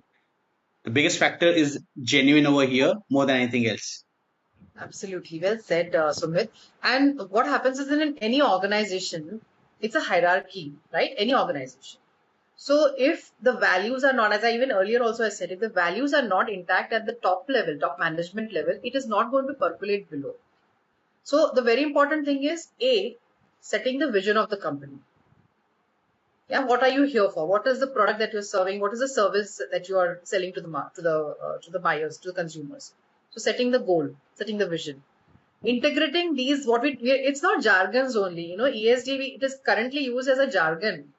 But if you take it seriously and if you apply that in the real world, it has to be integrated, as I even earlier I said, that it has to be integrated into different parameters or different, different portfolios in your organization.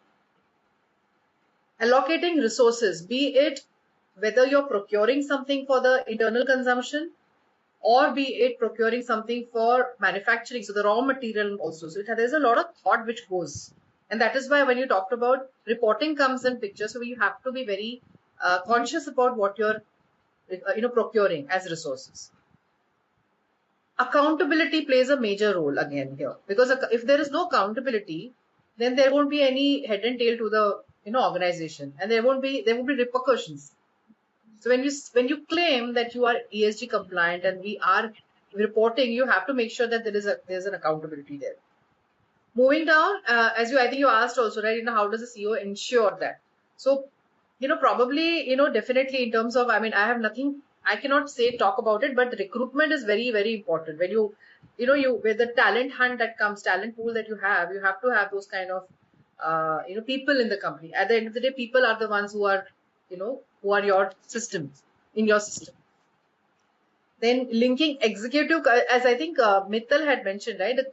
Linking the commissions, how you're performing, you kind of reward them. So that is something which is very important within the organization. So obviously the CEO is responsible for that. So that has to be genuinity, has to be there within the responsibility there. Transparency, as again and again we have talked about it, so I won't go again there because that's very important again. And consistently aligning, you have to go back and check whether you're defaulting somewhere. That review has to happen. As a CEO, you are responsible for that. So the review is required, whether you are falling back somewhere, how can you correct it? Also communicating the challenges, communicating the successes, and communicating the future plans is also important as a CEO. So yeah, so if basically it's ESG is just not a PR exercise anymore. It may appear to be a PR exercise, but if you really imply it, then it's basically a business policy. And can you adhere to it? So yes, those are my points. Thank you. Yeah. Thanks, Rasika. I would like to hear from you, Mittal, about the same. Yes, so Rasika has more or less covered a lot of points, but there are 2-3 add-on things that I'll quickly say. One, walk the talk. The role of leadership is when I am concerned about the overall environment, when I'm concerned about my behavior towards all the ESG parameters, down the line, everyone is going to follow it. For example, I always make it a point that, when during our hunts or everything, when there are printouts, I always say, no, it should be printed on both the side. One side print nahi chahiye when things are done. So I'm very, very conscious about how I'm using paper. We also try to put in a lot of digital clues. So what happens is naturally all of the team members start following that thing. So first is lead by example. Second, as Rasika already said, that you should put things into value, the company's vision. So I just have this one extra statement that it's not just a policy, it's not just a document or a governance thing to be done, but it should be a part of the business strategy. Every task that is being done. And third, make it as engaging and measurable as possible. So jitna active participation from all the employees, from all the stakeholders will come in, and if that's gamified and it's engaging, it has some active movement around, then things will happen automatically. So the leadership's main role is it shouldn't be lying as a policy or as a document, but try to engage everyone and have the rewards. Yes. In management jargon, that is called as top-down approach. Yes, for them to be genuine, they will have to make sure that they follow what they are preaching. One small example being, a lot of companies, they face the issue that people don't wear their ID cards. A small behavioral thing. The moment your CEO starts wearing that, everyone will start following that. So that's as simple as that. So I'll quickly move to Naveen. I would just want to hear from you that there's a lot of scrutiny that has started happening around corporate governances. So what do you think are the key measures businesses should take to ensure they are aligned with the latest ESG reporting standards? Right. So, any which ways, like you both have answered, like the top-down approach, I feel is the way, the companies can comply with the ESG standards and with respect to the corporate governance as well. So like the basic thing, like strengthening the board oversight, like we have to appoint, or the corporates have to appoint ESG focused leadership. So if the top is focused or well trained or well informed about the ESG framework, so I feel that they can continue with the overall vision and mission of the company along with the ESG factors, and that can percolate the downside, the downsides. Apart from that, the companies can also establish the ESG committees, that are taking care of especially taking care of all the ESG factors in the company, be it the governance, be it environment and social also. So what this will happen is that the board will be directly responsible, or the ESG committee will be directly responsible for the overall activities with respect to the ESG framework that is happening in the company.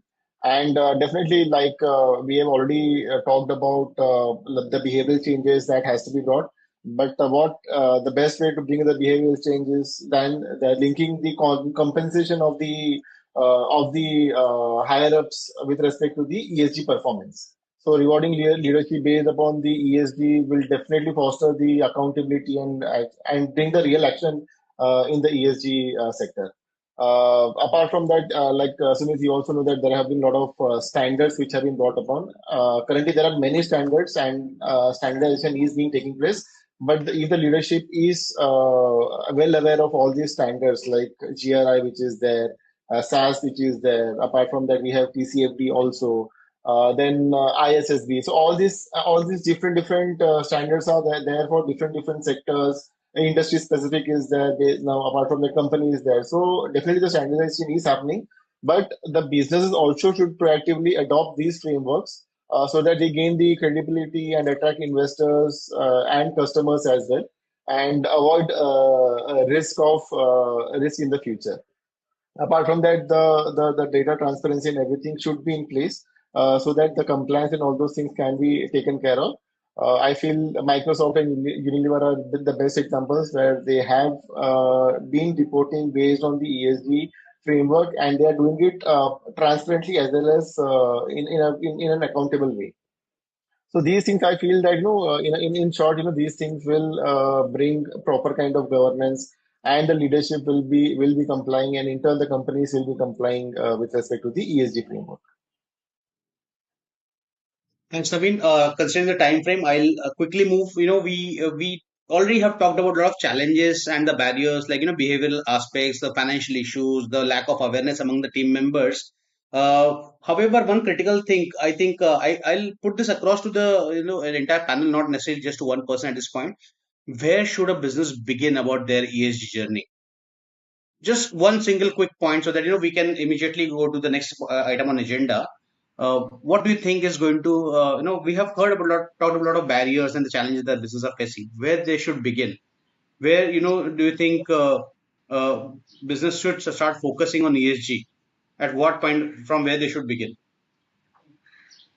Can I say on that? Yeah, please. Let's quickly have one I think, yeah, statement I'm going to do it immediately. very quickly. I think the first ever step in just implementing ESG is a change in mindset and being more aware about what is happening and what we should do as a company. Once the change in mindset and there is an intent to actually do it and be more sustainable in all ways, whether it is environment, social, or governance, automatically ESG would be implemented and you would not even know that you're implementing ESG. Yeah. Yeah, Yes, Mithil. I will just quickly in one line of I would say is when the business idea is being conceptualized, that's where the ESG begins. Okay. Rasika? Yeah, absolutely. I was just going to say that because whether it's a product or a service, if you want to do something for a cause, that's the where it starts, and then automatically the entire marketing plan and everything goes forward. Naveen? For me, I think the data gathering for any corporate will actually from there they can start it. be in terms of the energy consumption, be in terms of the gender ratio in the company, be in terms of the salary. All those things, the data should be the primary point wherein the data can be gathered. And based upon that, in each of the factors and the framework which is there, the companies can sit, analyze the data, and bring the implementation about the ESG factors in the company. So I feel the data, and I guess that for any company, the data gathering as of now in this world is very very easy for any company. So let us start from where where you can easily implement the ESG factors. Correct. I think a lot of companies now have started realizing the importance of ESG. It was as of now being portrayed as a facade to them. A lot of they are trying to portray a facade about ESG, but yes, once the intents are set in, the first thing that companies should do is to have that data in place, because unless you have data in place, you'll not be able to make any kind of plans to put in place to make sure you start communicating your ESG in the rightful manner and take necessary initiatives to make sure you are compliant to the regulations as well as the requirements. So I think we have talked about challenges and the barriers. What we think is the future of ESG as a whole, considering the regulatory pressures, those are increasing globally, not just India. India is obviously at the forefront of a lot of uh, global economic initiatives, but overall as well, if you look at it, the regulatory frameworks in India is increasing day in day out. A lot of changes have happened. We have seen initiatives by government like extended producers responsibility being introduced for a lot of products. So you cannot bring in any product into India. Considering that, if we are aware about the overall uh, initiatives that is going to be taken care by the government or the regulatory bodies, and considering that a lot of policies are going to be introduced by the government, considering the overall target that the government has set for net zero for India itself. I think the target is set for 2070 as of now, to Right. become carbon neutral altogether. All this small, so even government is taking almost 50 years to make sure that we are carbon neutral. So companies can also start planning their strategies to make sure they are compliant to the ESG initiative. Obviously, if they comply to the ESG initiatives or the ESG reporting standards, they are by default going to be on the right side of the law and the policies framed by the government itself. And the pressures are going to increase. India has a different framework. The other countries, like we have recently, Naveen also talked about briefly about the CSRD. CSRD is the Corporate Social Responsibility Directive published by European Union, under which they have started asking companies to produce their carbon emission data to them so that they can plan whether they want to buy from a X supplier or not. These are the kind of initiatives, and those are going to enforce people to follow and adhere to the ESG norms and laws and policies in those respective countries also, because of the globalization and our dependence on other countries as well when we are doing businesses. So for businesses to survive, they have to consider all of those frameworks when it comes to the ESG as a whole, and also need to take care of the global requirements or the compliances or the regulations when it comes to make sure they are compliance on the right side of the compliance as well. I'll quickly want to hear from Naveen that how do you see the technology, the AI, and the blockchain, which you talked about briefly as well, but I want you to explain Right. it a little more, that how this technologies like AI and blockchain are going to have influence on the ESG reporting and accountability.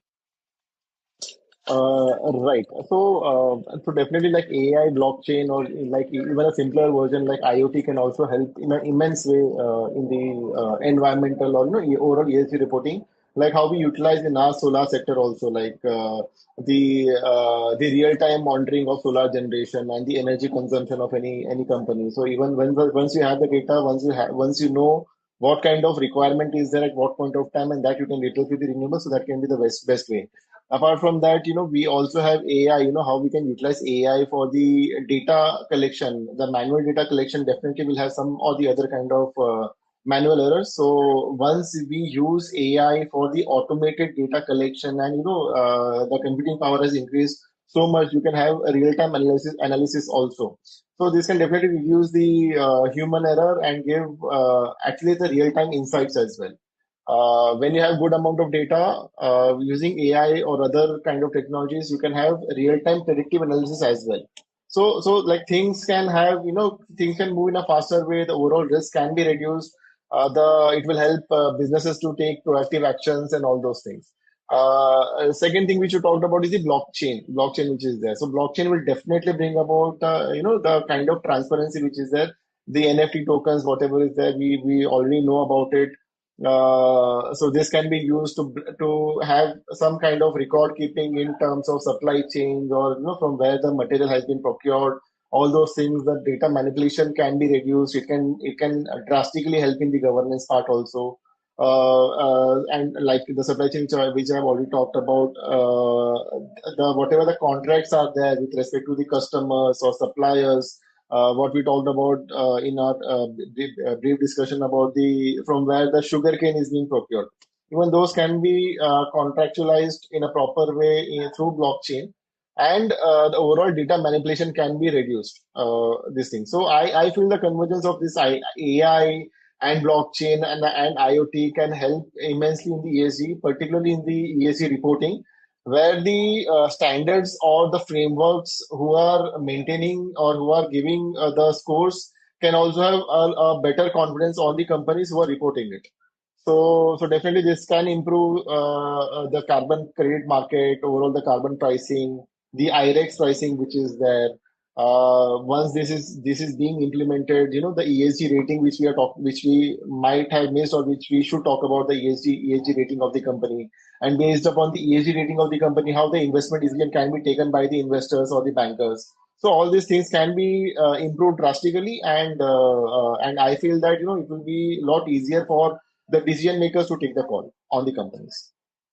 Specific areas of improvement can be identified and can be subsequently reported for the investors or the stakeholders as a whole. I'll Right. quickly move to Vaishnavi. Thanks, Naveen, for the answer. Quickly move to Vaishnavi just to understand from you, what do you think is next for ESG? What kind of trends or the innovation do you think that are going to have become more important over the next few years? Again, you're on mute. Sorry. I think just these tiny little steps in any way, like I said, like you mentioned about the food wastage, or for that matter, just like us, just moving to solar energy instead of consuming electricity, or for that matter, just gamifying things and, incorporating health and wellness goals in KRAs. All of that, putting it in a structured manner. Like even for instance, like when you're gifting people or things like that, you prefer more economic, sustainable products than toxic materials. So all of those little things, I think, is the trend right now, and it is going to only get more trendier by the day, just for the fact that people are also preferring that. The current generation is thinking about all of that. The new generation, the Gen Zs, everyone is thinking about sustainable ways of living, and prefer more, like for instance, I am into sustainable yoga products, and I see people when they feel and touch our products, they are like, this feels more earthy, and this is what we want.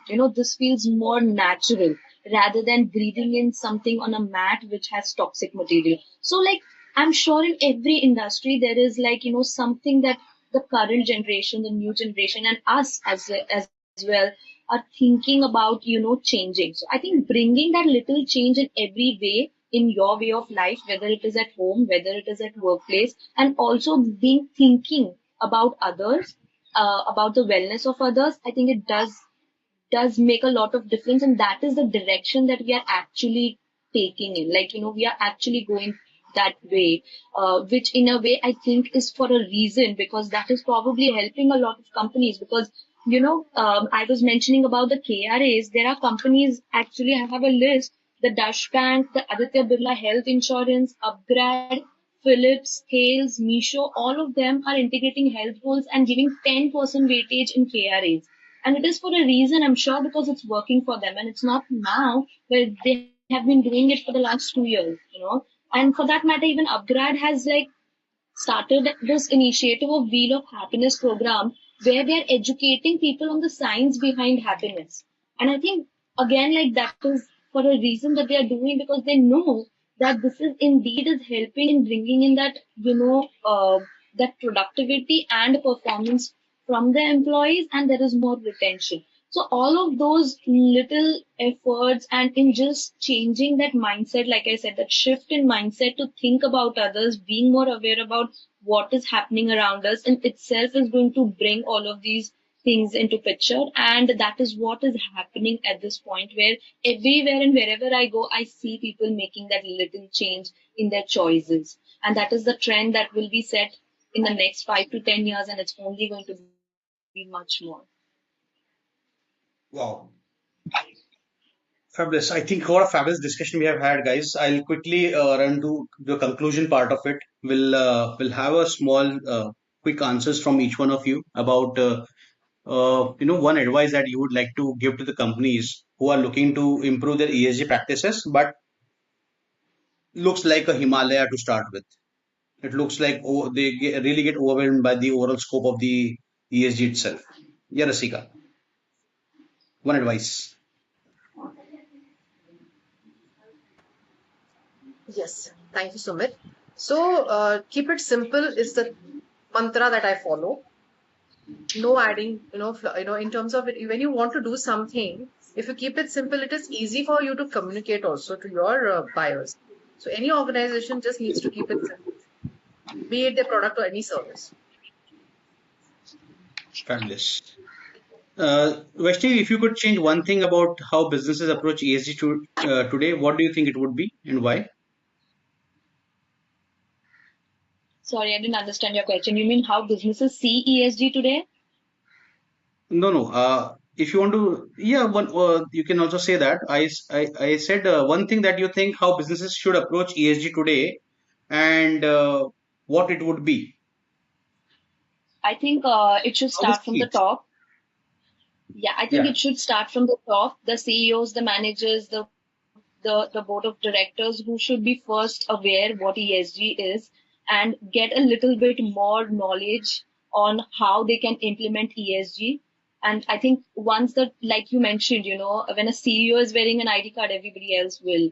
So it's the same thing that applies here. When the CEO is more aware about how ESG can be implemented, when if there are more trainings for such people who are on a higher managerial post, if we start from there, I'm sure ESG could be implemented and it can trickle down the lowest level and everybody would be, easily implementing all of that. So it should definitely, I think just the fact that they should see it in a way which is not too complicated, because it should not be a jargon. It should definitely not be something very complex. And if they have the mindset to think that, if they're open to actually more ideas and understanding what ESG is and how it can be implemented, even in small businesses with employees of like 2 people, it's easy to do it. And whether it is 2 or 10,000 people, it's definitely not so difficult if you are first knowledgeable. So getting the right knowledge from the right places for the managers is where I think it should begin from. Wonderful.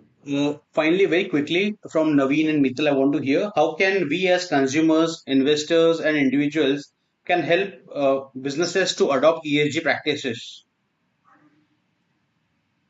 Yeah, I'll go first. ESG practices as such, as a customer, we should again go back to the basics, reduce wastage, recycle, and purchase from the companies who are following the ESG framework. So that can be a very, very simple. And ESG framework is not very difficult to, to understand or this thing. It's just the daily activities or daily things which we have to follow. They have made them in a better way. So go back to basics and just keep in mind that we have to give this environment to our future generation. And with that intention, I guess everyone can follow or will take necessary actions and follow the ESG practices. Yeah. Yeah. Yeah. Thanks. So, Thanks. Yeah. yes. So, as Naveen said, consumer being more aware of buying and usage, employees being more aware of the company sustainability initiatives, and complying to them or helping the company. For investors also, it's the same thing, being more aware of which companies are ESG driven companies and genuinely following it. And to conclude it all, I would put this one statement that people don't change behaviors through regulations and policies alone. People change when they experience something firsthand. And we have seen this through our treasure hunts. When we create a simulation related to the real life, people experience the things happening, and that is where the behavior change starts happening. So, that experience is the most important thing for any change to happen. Wow. Can I add one last thing to this? There is one simple thing, which the West, the predominantly the West is asking nowadays. If they see a logo that there's a product which is not demonstrating that it's cruelty free, they don't take it. Correct. So as an individual, we can start demanding, we can start understanding what kind of things can drive ESG performance of the company, and we can start demanding that. And that way, once you start demanding it, the businesses will have to comply by default. Accordingly, they'll by default get into the mold of compliances, commitment to the compliance, and not the vice versa of it. Thank you all for a wonderful discussion. We have a couple of minutes. Can we ask the attendees if they have any questions in this regards, or we can start with the conclusion of the same? Yes, attendees, if you want to have some ask some questions with us. Are there? Talisra, Jaya, Gul, Naresh, Nimit, Lakshman, Ankush, if you want to ask something. Fabulous. I think, yeah, Dhriti, you want to say something? Gentlemen, yes, hi. Is there a way that anybody would want to ask or give their inputs? Yes, they can place their questions on the chat and we could take.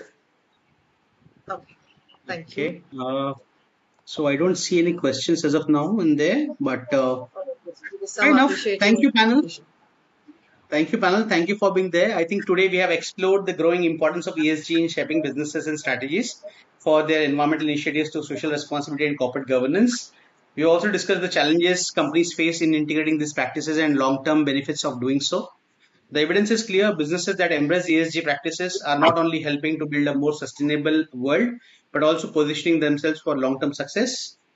Whether you're a small startup or large corporation, the journey towards stronger ESG practices is one that begins with small but meaningful steps, as small as saving on the food wastage. The key is starting now. Each action contributes to a more sustainable future.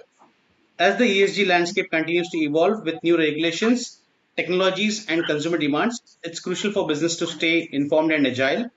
The companies that lead in ESG today will be the leaders of tomorrow, irrespective of the VUCA or the BANI or the RUPT, whatever name you give it to the environment. A big thank you to all our esteemed panelists for sharing their valuable expertise and to everyone here for joining this important conversation. Your engagement and commitment to the future of business sustainability are truly appreciated.